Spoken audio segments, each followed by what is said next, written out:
Friend, একটাই কথা বলবো। দেখুন, আজকে ইন্দোনেশিয়া বালি একটা দ্বীপ, এখানে সাধারণ মানুষের আসা খুব অসম্ভব, কিন্তু আজকে আমরা হাজব্যান্ড ওয়াইফ দুজনে কৃষ্ণা ফার্স্টে মোদি কেয়ারটা শুরু করেছিল, তারপরে আমি এসে কৃষ্ণার হাতটা ধরে আজকে এই তেল সাবান শ্যাম্পুর বিজনেস লোকের কাছে কত বলতে গেলে অনেকে এটাই ভাবে যে তেল সাবান বিজনেস বাড়ি বাড়ি গিয়ে বলতে হবে, তার জন্য প্রত্যেকটা লোকের অপরচুনিটিটা না করে দেয়।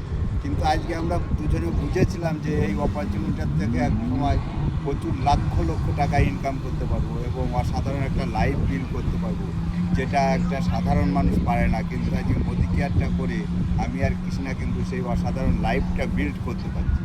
এবং একটাই ভাবনার বিষয় যে আজকে আমরা দুজন এসেছি, এটা সত্যি টিম মেম্বার একজন এসেছে, কিন্তু এর পরবর্তীতে আমাদের টিমে যারা ভালো কাজ করছে তাদেরকে প্রত্যেকে এইরকম একটা অসাধারণ লাইফ আমরা দিতে চাই আমি আর কৃষ্ণা। তা প্রত্যেকে একটাই কথা বলবো, তেল সাবান শ্যাম্পু দেখে কেউ ঘাবড়াবেন না, বিজনেসটাকে আগে সেটা ভাবুন, তবে আপনি আপনার যে আপলাইন আছে তার হাতটা ধরুন, তার কাছ থেকে কাজটাকে বুঝুন এবং কাজটাকে ভালোবেসে করুন, আপনারাও পাবেন এই অসাধারণ লাইফ।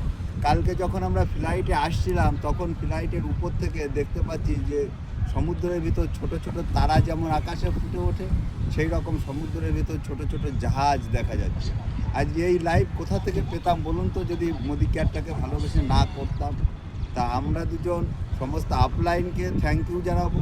প্রত্যেকটা আপলাইনরা আজকে এই রাস্তা আমাদের দেখিয়েছিল, তাই আজকে আমরা এখানে আসতে পেরেছি।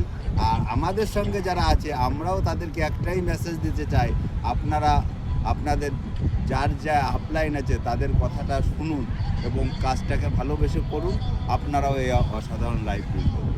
তো থ্যাংক ইউ অল, আমরা করুন।